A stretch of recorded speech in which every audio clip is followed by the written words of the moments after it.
ಶುರು ಮಾಡಿ. 5ನೇ ಅಧ್ಯಾಯ. ಶ್ರೀ ಸಾಯಿಬಾಬಾರವರು ಚಾಂದ್ ಪಾಟೀಲರ ಮದುವೆ ನಿಬ್ಬಳದ ಜೊತೆಯಲ್ಲಿ ಬಂದ ಬಗೆ, ಸುಸ್ವಾಗತ, ಮಹಾಯೋಗಿಗಳ ಸಂಪರ್ಕ, ಅವರ ಉಡಿಗೆ ತೊಡಿಗೆ, ನಿತ್ಯ ಜೀವನ, ಪಾದುಕೆಗಳ ಕಥೆ, ಮೊಯಿನುದ್ದೀನವರೊಡನೆ ಕುಸ್ತಿ, ಅವರ ಜೀವನದ ಬದಲಾವಣೆ, ನೀರನ್ನು ಎಣ್ಣೆಯಾಗಿ ಪರಿವರ್ತಿಸಿದ ಬಗೆ, ಕಪಟ ಗುರು ಜವಾರ್ ಅಲಿ. ಚಾಂದ್ ಪಾಟೀಲರ ಮದುವೆ ನಿಬ್ಬಣದ ಜೊತೆಯಲ್ಲಿ ಬಾಬಾರವರು ಹಿಂದಿರುಗಿದುದು. ಚಾಂದ್ ಪಾಟೀಲ್ ಔರಂಗಾಬಾದ್ ಜಿಲ್ಲೆಯಲ್ಲಿ ದೂಪ್ಹಳ್ಳಿಯ ಮಹಮ್ಮದಿಯ ಸಾಹುಕಾರ. ಅವರು ಔರಂಗಾಬಾದಿಗೆ ಪ್ರಯಾಣ ಬೆಳೆಸುವಾಗ ತಮ್ಮ ಕುದುರೆಯನ್ನು ಕಳೆದುಕೊಂಡನು. 2 ತಿಂಗಳ ಕಾಲ ಹುಡುಕಿ ಬಹಳ ಬೇಸತ್ತಿದ್ದನು. ನಿರಾಯಾಸವಾಗಿ ಔರಂಗಾಬಾದಿಗೆ ಹಿಂತಿರುಗುತ್ತಿದ್ದಾಗ ದಾರಿಯಲ್ಲಿ ಒಂದು ಮಾವಿನ ಮರದ ಕೆಳಗೆ ಕುಳಿತಿದ್ದ ಫಕೀರನನ್ನು ಕಂಡನು. ಚಾಂದ್ ಪಾಟೀಲನನ್ನು ನೋಡಿದ ಫಕೀರನು ಅವನನ್ನು ಕರೆದು ತಾನು ಸೇದುತ್ತಿದ್ದ ಹುಕ್ಕಾವನ್ನು ಅವನಿಗೆ ಕೊಟ್ಟು ವಿಚಾರವೇನೆಂದು ಪ್ರಸ್ತಾಪಿಸಿದನು. ಅವನು ಕುದುರೆಯನ್ನು ಕಳೆದುಕೊಂಡ ಸಮಾಚಾರವನ್ನು ಅರುಹಿದನು. ಇದನ್ನು ಕೇಳಿದ ಫಕೀರನು, ಇಲ್ಲಿಯೇ ಹಳ್ಳದ ಬಳಿಗೆ ಹೋಗಿ ನೋಡು, ಅಲ್ಲಿದೆ ಎಂದನು. ಚಾಂದ್ ಪಾಟೀಲನು ಅಲ್ಲಿಗೆ ಹೋಗಿ ನೋಡಲು ತನ್ನ ಕುದುರೆ ಅಲ್ಲಿ ಮೇಯುತ್ತಿರುವುದನ್ನು ಕಂಡು ಆನಂದಭರಿತನಾಗಿ, ಈ ಫಕೀರನು ಸಾಮಾನ್ಯನಲ್ಲ ಎಂದು ಮನಸ್ಸಿನಲ್ಲಿ ಯೋಚಿಸಿ ಕುದುರೆಯೊಡನೆ ಫಕೀರನ ಕಡೆಗೆ ಹಿಂತಿರುಗಿದನು. ಅಷ್ಟು ಹೊತ್ತಿಗಾಗಲೇ ಹುಕ್ಕಾ ತಯಾರಾಗಿತ್ತು. ಆದರೆ ಬಟ್ಟೆ ಒದ್ದೆ ಮಾಡಲು ನೀರು, ಹೊಗೆಸೊಪ್ಪು ಹೊತ್ತಿಸಲು ಬೆಂಕಿಯೂ ಇರಬೇಕಾಗಿತ್ತು. ಆಗ ಫಕೀರನು ಸಟಿಕಾದಿಂದ ನೆಲಕ್ಕೆ ಹೊಡೆದ ಕೂಡಲೇ ಬೆಂಕಿ ಉತ್ಪತ್ತಿಯಾಯಿತು. ಮತ್ತೆ ಸಟಿಕಾ ನೆಲಕ್ಕೆ ಹೊಡೆದನು. ನೀರು ಹೊರಚಿಮ್ಮಿತು. ಅದರಿಂದ ಬಟ್ಟೆಯನ್ನು ಒದ್ದೆ ಮಾಡಿ ಹುಕ್ಕಾ ಸೇವಿಸಿದನು. ನಂತರ ಚಾಂದ್ ಪಾಟೀಲನಿಗೂ ನೀಡಿದನು. ಇದನ್ನು ನೋಡಿ ಚಾಂದ್ ಪಾಟೀಲನಿಗೆ ವಿಸ್ಮಯವಾಯಿತು. ಅವನು ಫಕೀರನನ್ನು ತನ್ನ ಮನೆಗೆ ಆಹ್ವಾನಿಸಿ ತನ್ನ ಆದರಾದಿತ್ಯ ಸ್ವೀಕರಿಸುವಂತೆ ಬೇಡಿಕೊಂಡನು. ಮಾರನೆಯ ದಿನ ಫಕೀರನು ಸಹ ಚಾಂದ್ ಪಾಟೀಲನೊಡನೆ ಪ್ರಯಾಣ ಮಾಡಿ ಅವನ ಮನೆಯಲ್ಲಿ ಸ್ವಲ್ಪ ದಿನಗಳಿದ್ದನು. ಚಾಂದ್ ಪಾಟೀಲನು ತನ್ನ ಮೈದುನನ ಮದುವೆಗೆ ಹೊರಡಬೇಕಾಯಿತು. ಮದುವೆ ಶಿರಡಿಯಲ್ಲಿ ನಡೆಯುವ ಹಾಗೆ ನಿಶ್ಚಿತವಾಗಿತ್ತು.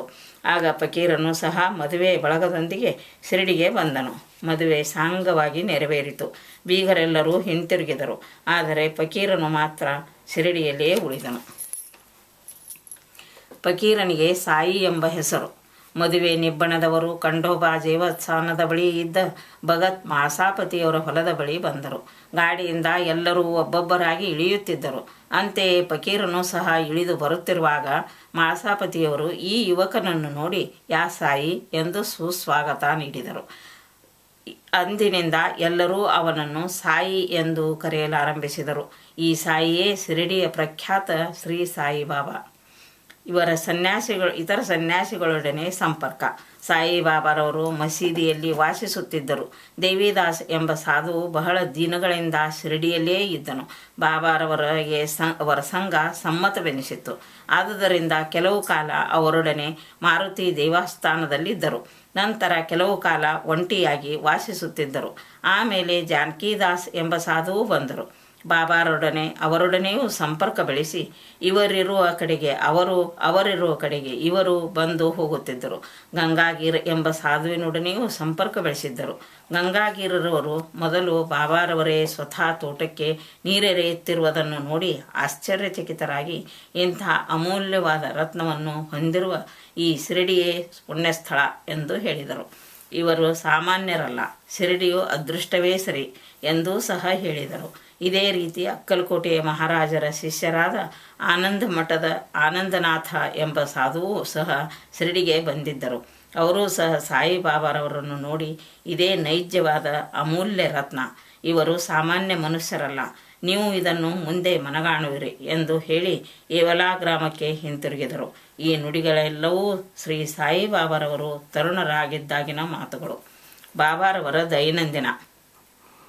ಚಿಕ್ಕ ವಯಸ್ಸಿನಿಂದಲೇ ಬಾಬಾರವರು ತಲೆ ಬೆಳೆಸಿದ್ದರು. ಎಂದೂ ಆಯುಷ್ಕರ್ಮ ಮಾಡಿಸಿಕೊಂಡಿರಲಿಲ್ಲ. ಜಟ್ಟಿಯ ಹಾಗೆ ಉಡುಪನ್ನು ಧರಿಸುತ್ತಿದ್ದರು.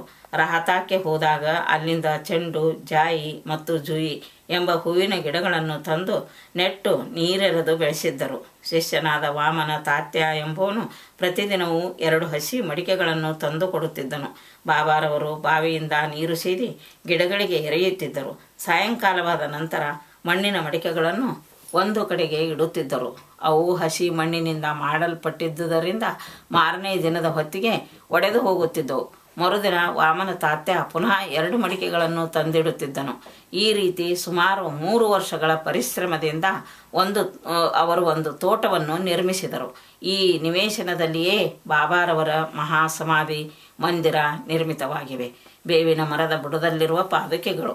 ಅಕ್ಕಲಕೋಟೆಯ ಮಹಾರಾಜರ ಭಕ್ತ ಬಾಯಿ ಕೃಷ್ಣಾಜಿ ಅಲಿಬಾಗಕರ್ ಅವರು ತಮ್ಮ ಗುರುವಿನ ಫೋಟೋ ಒಂದನ್ನಿಟ್ಟುಕೊಂಡು ಪೂಜಿಸುತ್ತಿದ್ದರು.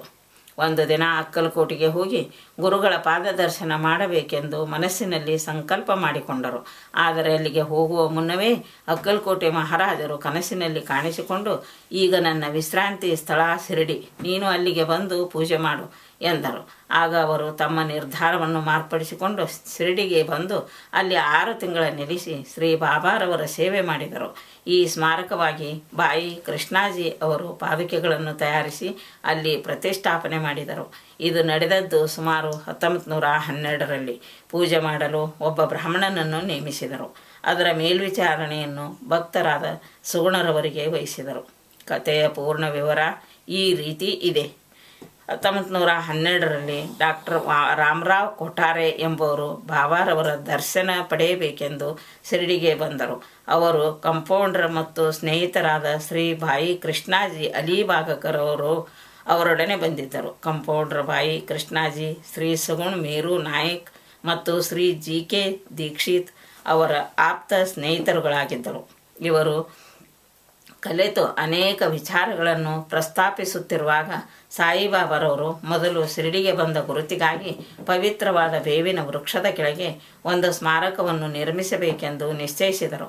ಸ್ಮಾರಕದ ಸಂಕೇತ ಪಾದುಗಳೆಂದು ತೀರ್ಮಾನಿಸಿ ಅವುಗಳನ್ನು ಒಂದು ಶಿಲೆಯಲ್ಲಿ ಮಾಡಿಸಬೇಕೆಂಬ ನಿರ್ಧಾರಕ್ಕೆ ಬಂದರು. ಕೊಠಾರೆಯವರು ಸ್ನೇಹಿತರಾದ ಕಂಪೌಂಡರವರು ಈ ವಿಚಾರವನ್ನು ಡಾಕ್ಟರ್ ರಾಮರಾವ್ ಕೊಠಾರೆಯವರಿಗೆ ತಿಳಿಸಿದರು.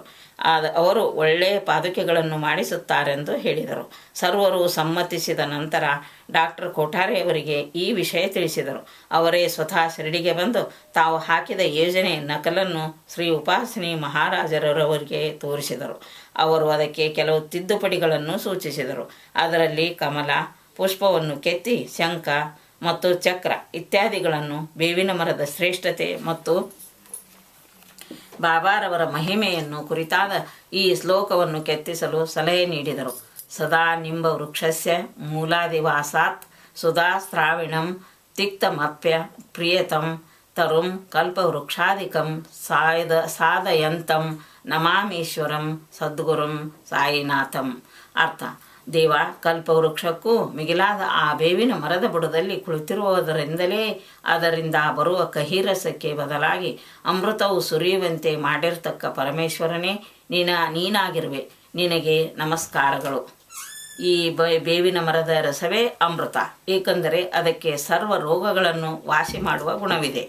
ಉಪಾಸನಿಗಳವರ ಮೇಲಿನ ಸಲಹೆಯನ್ನು ಒಪ್ಪಿಕೊಂಡು ಅದೇ ರೀತಿ ಪಾದುಕೆಗಳನ್ನು ಮಾಡಿಸಿ ಮುಂಬೈ ಕಂಪೌಂಡರವರೊಡನೆ ಶಿರಡಿಗೆ ಕಳುಹಿಸಿದರು. ಬಾಬಾರವರು ಅವುಗಳನ್ನು ಶ್ರಾವಣ ಶುದ್ಧ ಪೂರ್ಣಿಮೆಯ ದಿನ ಪ್ರತಿಷ್ಠಾಪಿಸಬೇಕೆಂದು ತಿಳಿಸಿದರು. ಈ ದಿವಸ 11 ಗಂಟೆಗೆ ಸರಿಯಾಗಿ ಶ್ರೀ ಜಿ.ಕೆ. ದೀಕ್ಷಿತರವರು ಪಾದುಕೆಗಳನ್ನು ಸಕಲ ರಾಜ ಮರ್ಯಾದೆಗಳಿಂದ ಖಂಡೋಬಾ ದೇವಸ್ಥಾನದಿಂದ ದ್ವಾರಕಾಮಾಯಿಗೆ ತಂದರು. ಬಾಬಾರವರು ಅವುಗಳನ್ನು ಸ್ಪರ್ಶಿಸಿ, ಇವು ಆ ಪರಮಾತ್ಮನ ಚರಣಾರವಿಂದಗಳು, ಇವುಗಳನ್ನು ಬೇವಿನ ಮರದಡಿಯಲ್ಲಿ ಪ್ರತಿಷ್ಠಾಪಿಸಿ ಎಂದರು. ಇದಕ್ಕೆ ಹಿಂದಿನ ದಿನ ಮುಂಬೈ ಪ್ರಸ್ತಾ ಸೇಠಿ ಎಂಬವರು 25 ರೂಪಾಯಿಗಳನ್ನು ಕಳುಹಿಸಿದ್ದರು. ಬಾಬಾರವರು ಅವುಗಳನ್ನು ಪಾದುಕಾ ಪ್ರತಿಷ್ಠಾಪನೆ ಖರ್ಚಿಗೆ ಕೊಟ್ಟರು. ಅದರ ಜೊತೆಗೆ ಚಂದಾಹಣದಿಂದ 75 ರೂಪಾಯಿಗಳನ್ನು ಸೇರಿಸಿ ಒಟ್ಟು 100 ರೂಪಾಯಿಗಳನ್ನು ಸಮಾರಂಭಕ್ಕೆ ಉಪಯೋಗಿಸಲಾಯಿತು. ಮೊದಲು 5 ವರ್ಷಗಳವರೆಗೆ ಶ್ರೀ ದೀಕ್ಷಿತರು, ನಂತರ ಲಕ್ಷ್ಮಣ ಕಾಚೇಶ್ವರರು ಪೂಜಾ ವಿಧಿಗಳನ್ನು ನೆರವೇರಿಸುತ್ತಿದ್ದರು.